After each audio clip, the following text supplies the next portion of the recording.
Oop.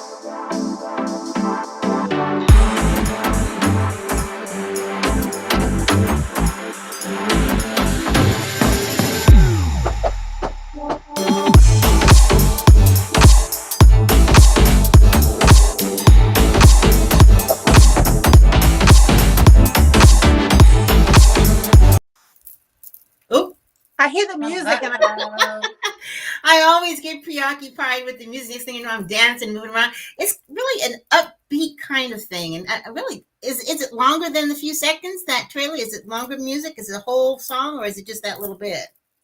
I don't know. I Oh, guess okay, it's okay. a We gotta go track. check I it out guess to it's a see. longer track. I have no idea, but Yeah, it see, is. Mariann, she's still it's a partying with it. jam. It Hey, is jamming. It everybody. is Welcome, jamming. welcome, welcome to the Golden Woman Show. Hope everybody had a wonderful and fantastic Thanksgiving. And actually, December 1st, we are officially into the last month of 2023. Can you believe it? Wow. The time, does the time go faster as you get older? Is that what it is? I did read that. There's Really? some science behind it.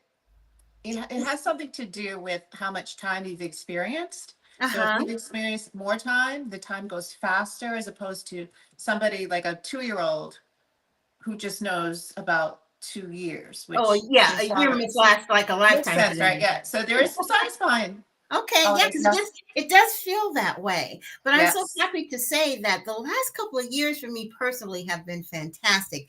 I hate to see 2023 go in some ways, but I don't know if that's always the case for everybody else. But first of all, I digress. I'm Lynnis Woods Mullins, and welcome again to the Golden Woman Show.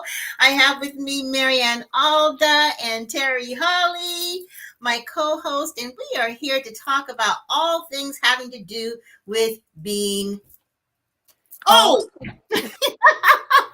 I was talking to a friend of mine the other day, and she said, Lynnis, you should just rebrand the word old. And I said, funny you should mention that. You should watch the Golden Woman Show because that's exactly what we're doing. We are rebranding the whole idea of old. And we come together once a week to talk about all things having to do with old and age and ageism and that journey we call life and the wonderful experience of aging.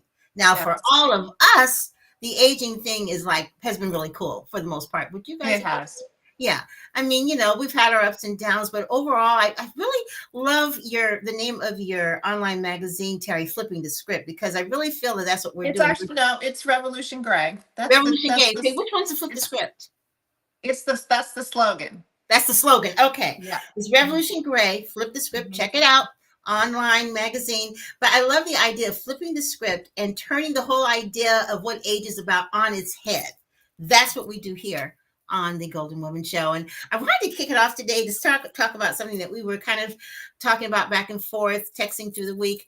And that is our dear friend, like we know her, we feel like we know her, Dolly Parton. Oh my God.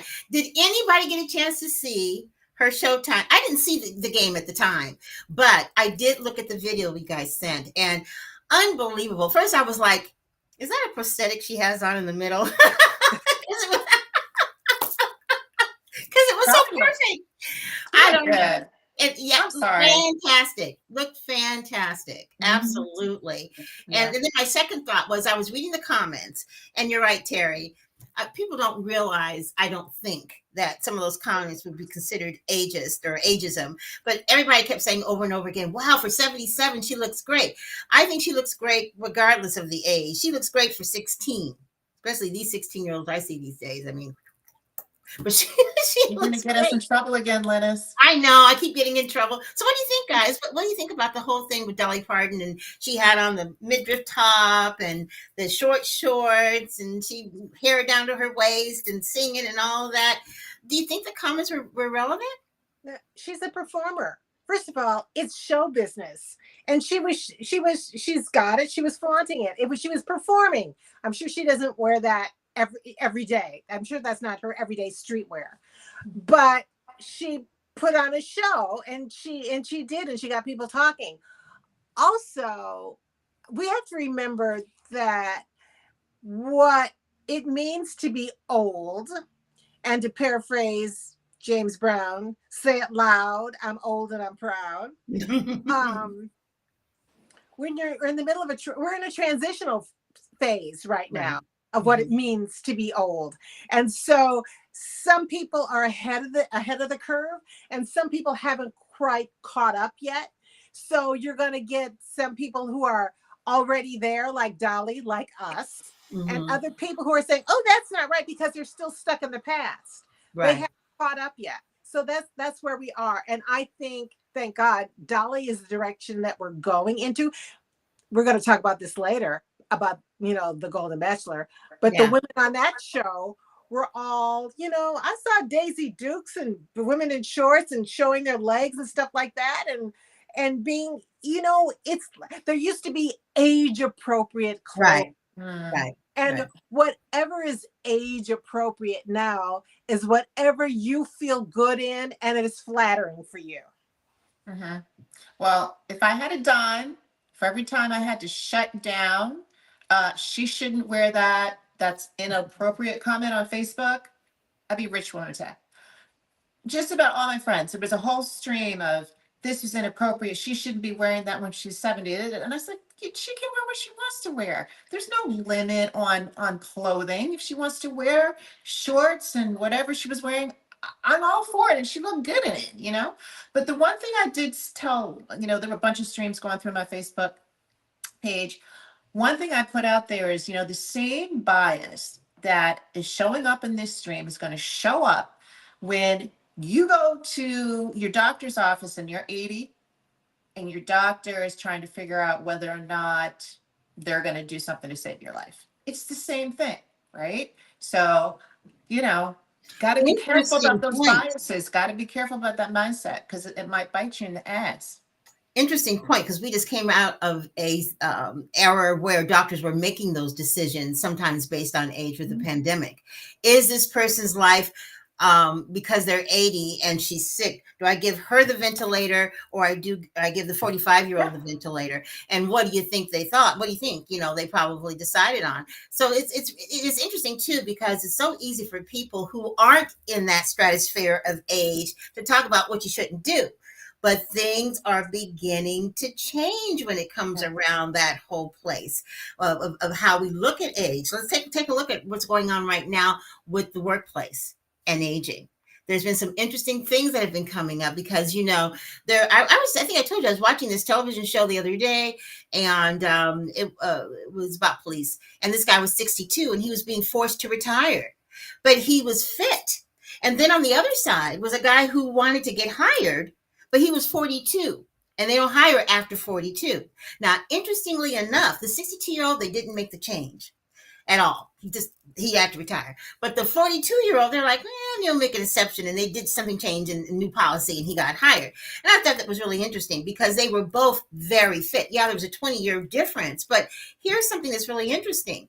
There was a research done with a research organization in the UK, and they were saying that only 5% of those surveyed showed any kind of cognitive impairment after 65. Wow. Isn't that interesting? Mhm. Only 5%. Now, of course, what is considered cognitive impairment? Whatever. I mean, I Not only walk that, into Lynnis, but it's 5% like the general, and it's 5% in the general population. Are we going to find 5%? Or you yeah, know what that I'm part saying? I'm really sure. And like I said, what's cognitive impairment? Am I considered cognitively impaired if I walk into the room, I can't find my keys and I just put them down? Happens a lot. But I thought that was interesting because people are beginning to take a second look at this. What's your thought about that? I definitely think it's based on the occupation. I'll say that right now. If you're a police officer and you're 75, come on. All right. My aerobic endurance isn't where it used to be at 25. You're a police officer and you need to be chasing somebody down the street and you're 75. That's, odds are you're not going to do very well. But other occupations where you are fit cognitively and physically, yes. Why are we putting these limits on when people have to stop working? Now, I know that, like, my husband works at a Big Four. I don't know if I'm supposed to say, he's going to kill me.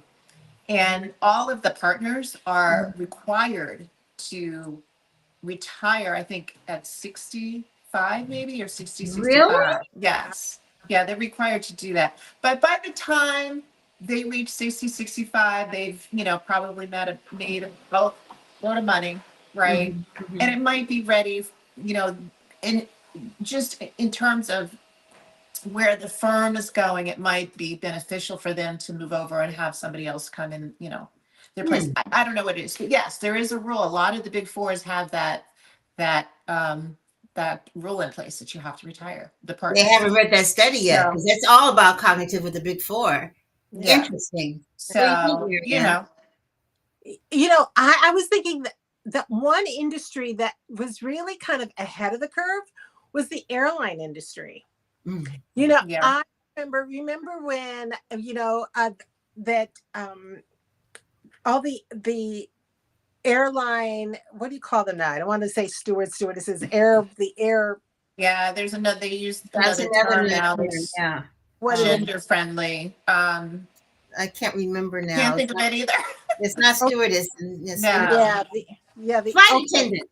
That's it. Flight attendant. Yes. When all the flight attendants, they had to be a certain weight, they had to be all of this stuff, they had to be a certain attractiveness, all of this, Yeah. certain age, like had to.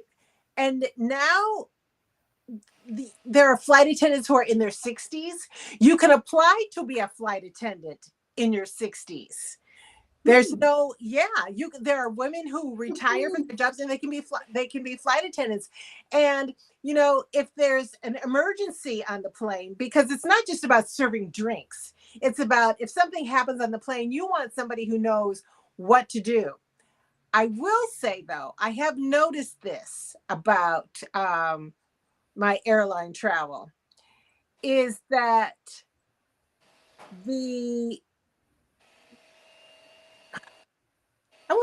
maybe the respect for the job has changed. Maybe when there was some glamour involved, that people respected the job, and maybe the people who held the jobs had more respect for it, because sometimes they look a little sloppy. You know what I mean? Like it's like Yeah. they don't seem to have the kind of respect, the self-respect that they should have. It's like, here's your peanuts, here's your white Well, the glamour part of the stewardess thing has definitely gone away. Yeah, I can remember. and also passengers. I don't know if y'all remember when we used to take flights, we had to dress up. Dressed up. Now they wear pajamas. Yeah. It's changed. Very casual now. Yeah, I remember when my cousin was first hired as a flight attendant, like 50, 60 years ago, what a big deal it was for the whole family. It was like she'd gone to law school or became a lawyer. It was just a big deal because she was Black and, that whole thing. And she was breaking barriers. And, she stayed on that job for, I think, 50 years until, she retired when she was like 66 or 67 or something like that.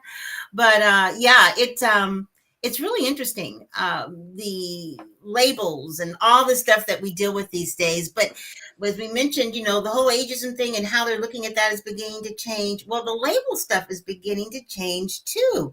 Pew Research is going to start using generational framing when they're doing a lot of their research, unless it's value added. Now, by generational framing, they're talking about, well, what do the Generation Xers say? What do the millennials say? What do the so-and-so say? The only one that they might still keep is baby boomers, because there is scientific research based upon the behavior patterns and everything else with baby boomers. But with all these other names that they've come up with, there really isn't any real science behind it. And a lot of the other research firms that aren't Pew have been asking Pew to stop using these generational framing, and they've decided to stop using it. They're saying that it really is not relative, because when you think about it, Generation Z is 11 to 26, okay?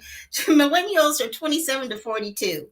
That's a widespread 11 to 26, and say all Generation Z likes, Pop-Tarts. Well, maybe the 11 to 12 does, but maybe the ones over 25 don't, And then the same thing with millennials, 27 to 42. That's a widespread in terms of development and experience and things like that. So they've decided to stop. So I don't know. It's almost like as people begin to start experiencing more of what they were judging, they're beginning to start changing it. What do you think? Yeah, I agree. I think that, and you know what's interesting? I went to an event the other night, and my expectation was it was a fundraiser, and my agent was one of the hosts, was one of the sponsors of it. And I took a friend of mine, I bought tickets, and I brought a friend who is my age. And I said, okay, listen, we're going to go. I want to introduce you to my agent because she's non-union, and sometimes she uses non-union people. And I said, and she does stand-up comedy. And I said, she might be able to use you for print workers, some non-union things. And so I said, come along, I'll introduce you. I said, but let me tell you, we'll go in, I'll introduce you, we'll leave, because there's going to be a lot of young people there. Nobody's going to want to talk to us. We'll just go, we'll leave. Well, can I tell you, we got there and we stayed and we had a great time. And I was being ageist because most of the people there were under 40, a lot of them in their 20s and 30s. And they were just as cordial and gracious and congenial and spoke to us like we were just regular people. You know what I mean? And they were talking to us, and I had to, slap myself in the wrist for being judgmental about my expectations of what that experience was going to be, and because it wasn't like that at all. And I felt better about the future and realizing that the things, just what you said, Lynnis, the things that because we hear about the generational competition and the sniping intergenerationally. And I think a lot of that is created by the media, because I think in real life, it's not like, or social media, people get on and they start these little wars and stuff like that. But I think in the general day-to-day existence, I don't think it happens as much. Yeah, I agree. Well, you all know that I have a lot of millennials in my family. I talk to y'all about this all the time. Yes. And that I love them to death, but sometimes I just don't like them. And there are very real generational differences between me and my nieces and nephews. There are. So there are some things that have happened in our family that have developed in some kind of conflict, and it's because of we just think differently and do things differently and move differently. So I think there's still going to be the need for us to have some communication. The framing can go away, that's fine, but as long as we're communicating how we do things differently, move differently, communicate differently to one another, so we can both understand each other, I think that's really important, because we are not the same. I'm sorry. Our world was, I guess, let's see, my oldest millennial niece just turned 40, right? So she was born in 1983 when I was 18. Totally different world, right? Totally different world in 1983. So there's been a lot of differences within the generations. A lot of things have changed in the world, and I think that we still need to be cognizant of that. Yeah, I agree. And I guess that goes with anything. We come from a society, though, that seems to be so stuck on the idea of labeling, ages, in the age, the sex, sexual orientation, the race, label, label, label, label. And the thing that's really sad about that is that it's been proven time and time again how unfair that can be, because there's always going to be an exception to the rule. There's always going to be something that falls outside of our expectation. But you know what? I have to say, what did not fall outside my expectation. But I have a question I want to ask Terri. Terri, but do you find that, like, you might have differences of opinions, because granted, this event, the conversations did not get that deep, but do you find that there is still a respect, and there's not a condescension patronizing situations within, or do you get that? No, I think we respect one another. We do. I've been told that I've been told that I don't respect them all the time. And so, because I don't get in my feelings a whole lot with certain things. And I find that some of the younger generations do, right? So I'm very, very comfortable with speaking my mind. I don't sugarcoat things. I just tell it like it is. And so I have found that some of my family members who are younger, their feelings get hurt sometimes when that happens. So, so I've been told that I'm not always respectful, but that's okay. I've been able to take that in and deal with that. But they've been respectful, I think, for the most part. It's just other things that the way they do things, the way they move, just a little different. I love them to death, though. They're wonderful, wonderful human beings. Yeah, of course. If you're watching, I love you. Recognizing the difference. I mean, recognizing the differences that we all have is really important. I mean, and in many cases, embracing that, because that's what makes us interesting. That's why our society, I think, still survives, is because of the differences. If we were all the same, how boring would that be? Yeah. And I was going to say right before we were talking about that, though, when it came to expectations, and because we all have expectations of each other, especially when it comes to the generations. We think, oh, that one's going to be like this is going to be like that. But when it came to expectations, I have to say, the Golden Bachelor met my expectation overall. Because, when we first started this conversation, what did I say? I don't like the Golden Bachelor that much. Okay, so here we are, and I go right back to the Golden Woman. The show itself was entertaining. I was entertained, and I was personally vested in it because we had a friend who was on the show and all that. But because of the controversy and everything else, I just thought to myself, I knew it, But aside from all of that, what did you guys think? What's your final evaluation of the Golden Bachelor? They're still gonna marry the man. That's the thing. I don't care. First of all, it's scripted reality, which that's the term that you presented to us, Lynnis, and that it is not. If people think that everything they see and hear on that show is what is kosher and what happens in real life, find another show to watch. Like it's and that's across the board for all these reality shows, the Housewives, and I can't think of what other. They're all embellishments of people's lives. So if we're okay with that, then just sit back and relax and enjoy the show. I mean, that's just part of it. It is entertainment. I was happy though, part of the show was two people coming together at the latter part of their lives and finding love again. And that's what happened last night. And Do you think they're really in love, the two of them? You think so? It looks like it. They're gonna get they have a wedding day. Yeah. I'm curious, because I never did ask Natasha this. How far behind are we when they actually view the segments? Do you know? I think about 3 months. I think they wrapped in August.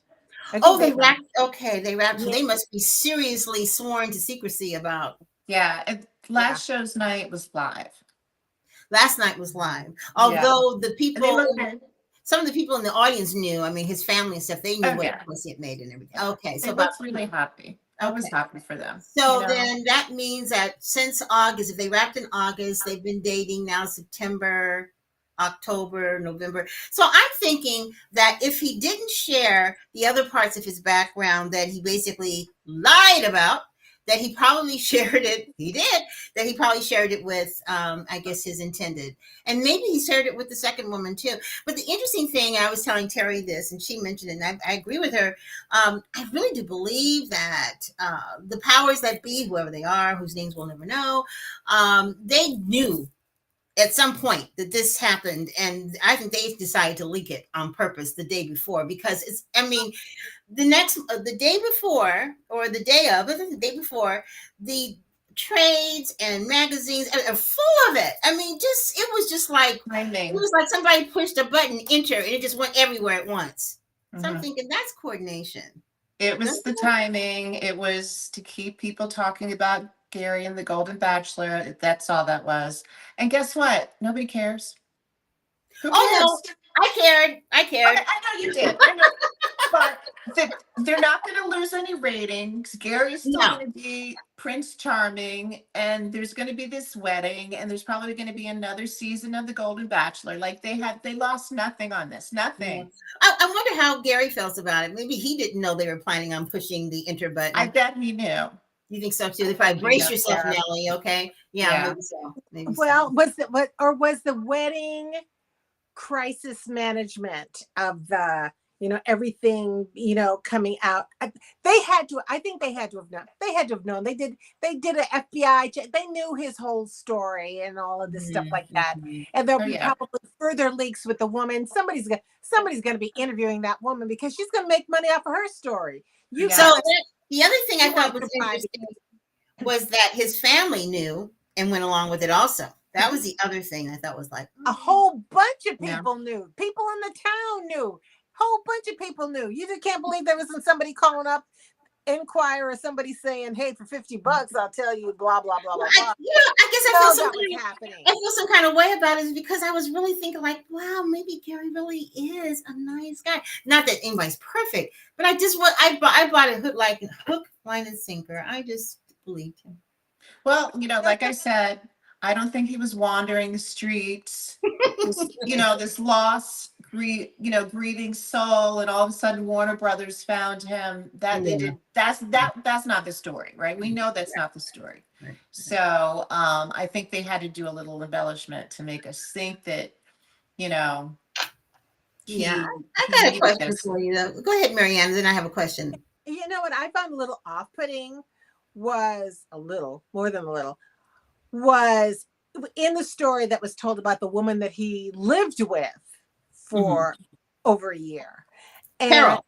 That he started, who was like 15 years younger than him, and he started courting her a month after his wife died, and she said she decided to move out when he was going to go to a high school reunion, and he told her, "You can't go looking like that," because she had gained 10 pounds from stress eating. You can't go looking like that. And like just hormones, but you look at the photos of his wife, his ex-wife. Look at his grandchildren. Daughters and his grandchildren. 10 pounds?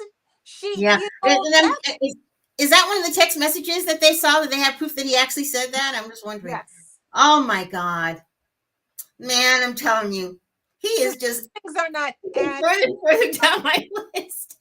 Wow. But I was going to say, in addition to that, was it ageist of all of us to buy into the fact, well, of course, he's a widower, so he's, of course, I mean, look at his age. He couldn't possibly be dating all that time. It was so much easier, right, for me to believe that, well, yeah, because he's 72, and sure, yeah, I can see that. But looking back at it now, I said, man, am I guilty of the very thing that I say everybody else does? And I would say a resounding yes. That's why I fell so hard. I said, oh my God, I believed it because of his age. You know what? Why are we focusing on Jerry? I want to know Teresa's story. Well, you know what? She's got a story. I'll tell you one thing I think about Teresa. Huh? I think, and Terry, this is something that you probably would not care one with the other, but the more I looked at it, the more it just irritated me. I think she's had some work done.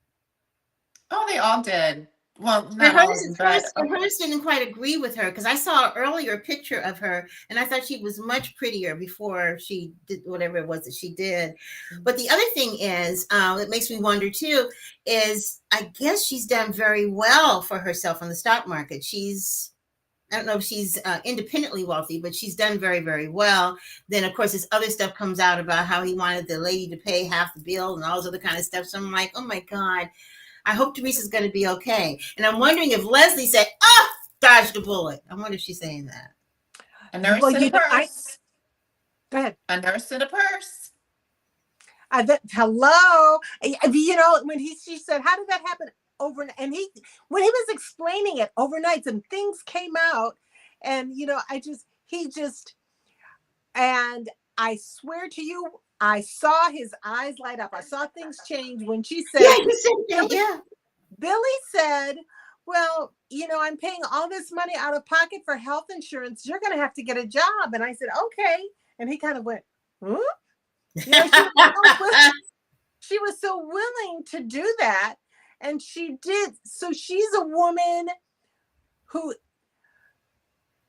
Leslie was excited to find a man that she felt would take care of her. Right. Here's a man he's a good man, and I feel safe with him. He'll take care of me. I've never had a man like that who makes me feel safe and will take care of me. He don't want to take care of nobody. No, and Teresa Teresa is definitely going to take care of him because and she knows how to do that she's going to take care of him, but she can also take care of herself too. herself. I get the But impression can of we that. talk about poor Leslie? First of Yeah. all, I Yeah. don't know how the heartbreak is just, oh, it was just overwhelming. Like, I don't know how these women who actually do fall in love with The Bachelor, like how they continue on. It's just so heartbreaking. Well, I she was said like, my she heart had was just bleeding for her yeah, she last said she night. had two other issues with marriage, and she kept saying how even though she's been married twice before, she's never had this experience of a man caring about her the way that he did. And that's why I kept thinking about when I knew the result was, wow, Leslie must be pretty devastated because Yeah, I mean, she said he lied. yes, He I lied to read her. about that in the paper too yesterday. Those spoiler alerts. Yes. Well, that's why how I felt too. I was like, I'm right with you, sister, because that's how it felt. But I saw another segment of it because I'm still watching it. I was telling her, quite frankly, full disclosure, um, Hulu on the East Coast, on the West Coast, whatever. By the time they put it on, it had to have been past 9 o'clock in the morning. And I got up early to watch it. It wasn't there. And I started working and I came back like 11. It was there. So we got it late because, I don't have cable anymore. I got rid of it. I just do all streaming now. And so I missed part of it. But there are lots of spoilers out there. And one of the spoilers was her talking about how heartbroken she was, but also how he just lied to her, and but she said the second time, I guess, when he came to talk to her, when I guess before he actually told her, or no, it was in Costa Rica when it was time to leave, and she said she could tell something was different. She felt something was different. And so I was watching it and I looked at it, and she's right. When he met with her that first time in Costa Rica, and she met with the daughters or the granddaughters and everything, I could see something a little different with him than he had been before, because I think he had already made up his mind that regardless of what he's lied about or whatever, I don't think he's a bad person. I could see that he was obviously really torn about having to make that choice. And I don't think he lied, because his first fantasy suite date was with Leslie. He was thinking with his dick. Then he had the fantasy suite with Teresa, and he started thinking with his brain, and that overruled his dick. Yeah, right. But his dick was doing the talking. Yeah, and he believed it. Teresa. The other part of this is, and I agree that he probably had selected Teresa, maybe like, how many shows were there? 9? He might have gone, I'm thinking he selected her like maybe 6, show 6, 7. But you have to keep going with this, or else you let everybody down that's watching this show. Nobody's going to be watching it anymore if we know that Gary's going to pick her on the end. So he has to keep going for another couple episodes. And through all of this, he took Leslie down this path where there was just a dead end. And I just think it's devastating for these women. It's not just her, but everybody, every woman that is left, the last 3 or 4, it's Mhm. devastating for them because Oh, they have to lie to them and act like they right, still and keep love going. them That's part of the role. together. I wonder what It's Zippet is terrible. thinking right now. What do you think Zippet is saying? Oh, did you see her on the show last night? She had a makeover. She had short hair. She looked She fabulous. looked great. Yeah. But you know what? I gotta, because you know what, Terry? I don't think he was. I don't think he was all that into Teresa. Remember, he didn't tell her he loved her till like near the end. I think she was always his backup woman. Hmm. It's like if I can't find someone who's there'll always be Teresa. Because he kept saying she loves me, she's into me. She was always Yes, his backup. everybody knew after the second show that Teresa was in love. I mean, she made it known. Everybody knew, and she was so puppy dog over him. And the other women were like, "Oh, I don't think he was that was always that that one time." You know, she was like, "Woo." Well, hopefully they're happy. I hope he's happy. If Yeah. Teresa was the backup girl and you're marrying a backup girl, like, is that, I don't, are you gonna be happy with that? I don't know. Well, we both So we know that, of course. How realistic is it really? The whole thing and how they do it, and as seasoned women, is that really realistic that a seasoned woman, so to speak, would fall in love that quickly and do all the crazy things they ask them to do? I mean, is it even really real? And once again, I say, scripted reality. I think for sure. Mm. Teresa knows how to work a man. I think Teresa is good at that. Mm. I think she knew how to. I think she ran. There's something about her because also there was when they were in that reality suite.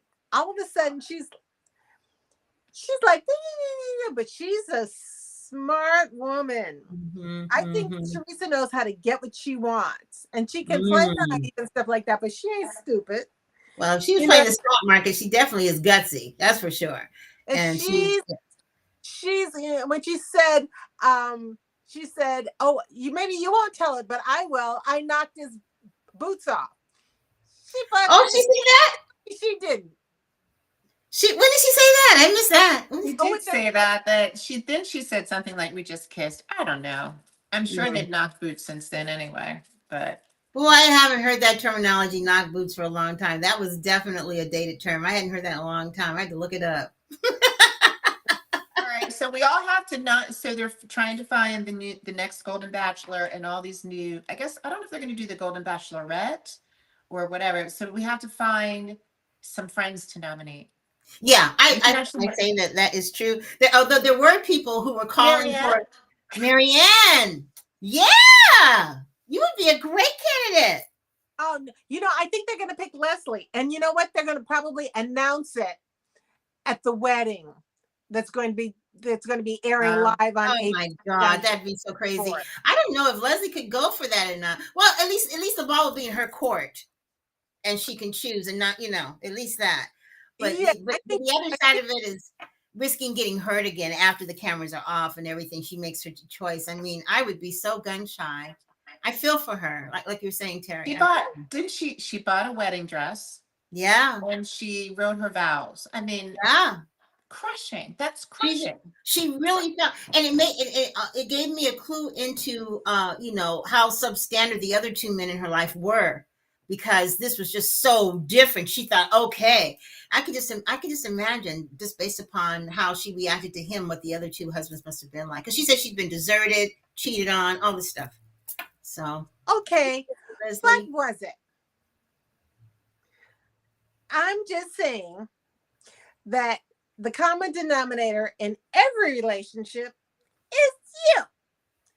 So, is it one selection process? Do you go in thinking every time that this person is the one, and then you start picking away at maybe they're not, and I think maybe that might have been some of Gary's thing about, maybe it's like, well, she thinks I'm the one now, but then this is something I have to live up to. And can I live up to right, being all all this? of this, exactly. I don't think he has Well, to live up to with Teresa. Well, for sure. One thing we know that both Terry and I are out of the running since we're married. So we're going to encourage you when the time comes.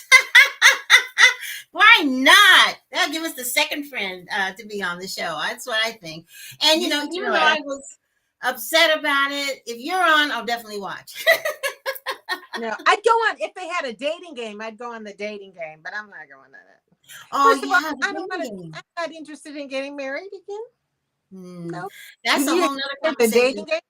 I would love to have a conversation about that. I would love to have somebody on that got married a second time, and you know, like they were like 60. You know, what was that like, and how much better? Because I do have one really close friend that did get married again after 30 years, and I was so excited for her, so happy in the wedding, all of that, and then she called me a couple of weeks ago and said she was filing for divorce.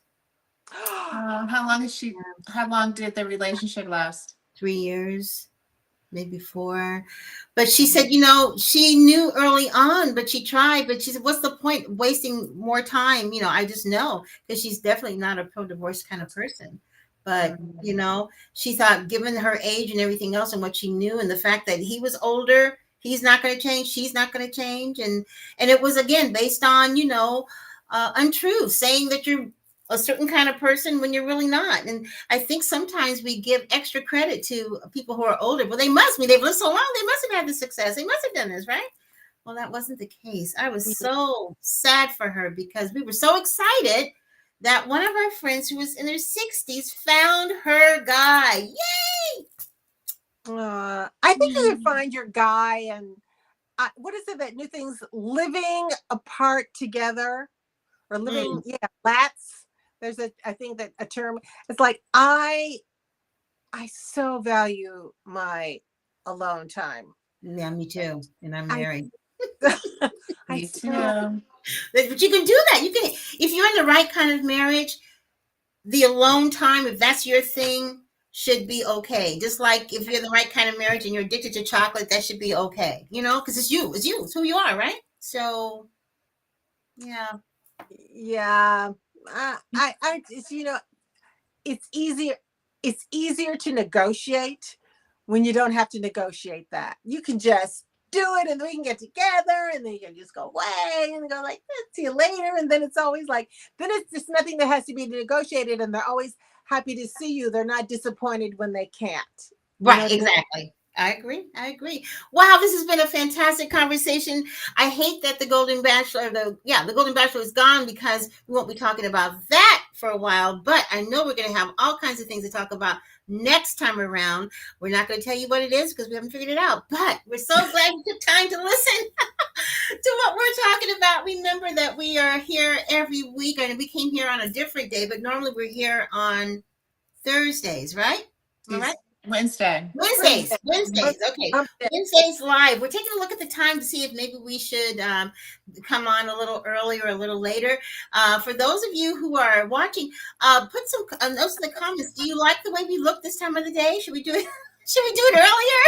Do we look more awake? A little more awake, right? Is the lighting better? And also, we want to know what kind of things you want us to talk about. What kinds of things you want to hear about? What kinds of things are on your mind? You know, we'd love to hear from you. And the other thing is that we are going to be having some guests on the show. Stay tuned.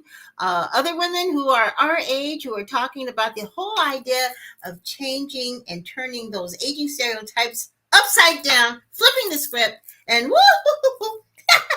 There goes my scarf. I'm done. Stick a fork in me. Oh, I think I beat you. I think during one of our shows, my eyelash fell off. Oh, yeah, that's right. It fell off. I forgot about it. You were so good, though. Took them both off. That's why I can't do that stuff, because it never stays on. And I would be the one walking around with one eyelash off and not knowing it. Different, like I've been practicing glue, and then there's magnetic, and then there's all these different. Oh, the magnetic ones. You got to practice doing them, but I actually like them. Mm-hmm. I don't wear them all the time, but it's just a little bit of practice once you get it. I'm still struggling with my big lash, you know. I And I'm still using for my eyeliner because I like it. My black eyebrow pencil from Maybelline. My kids talk about me so bad, but hey, works for me. You know, sometimes if it works for you, then do you, boo. That's what I right. That's right. Well, we're gonna It's get ready to get out of oldie, here, but everybody. Say what? I said it's an oldie, but it's a But a goodie. goodie. That's right. It's an oldie but a goodie. Thanks everybody for tuning in and checking us out. We'll see you again next week on the Golden.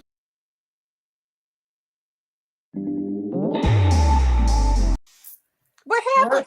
It just kind of went away. Okay, let's try it again. Okay, goodbye everybody. We'll see you next week.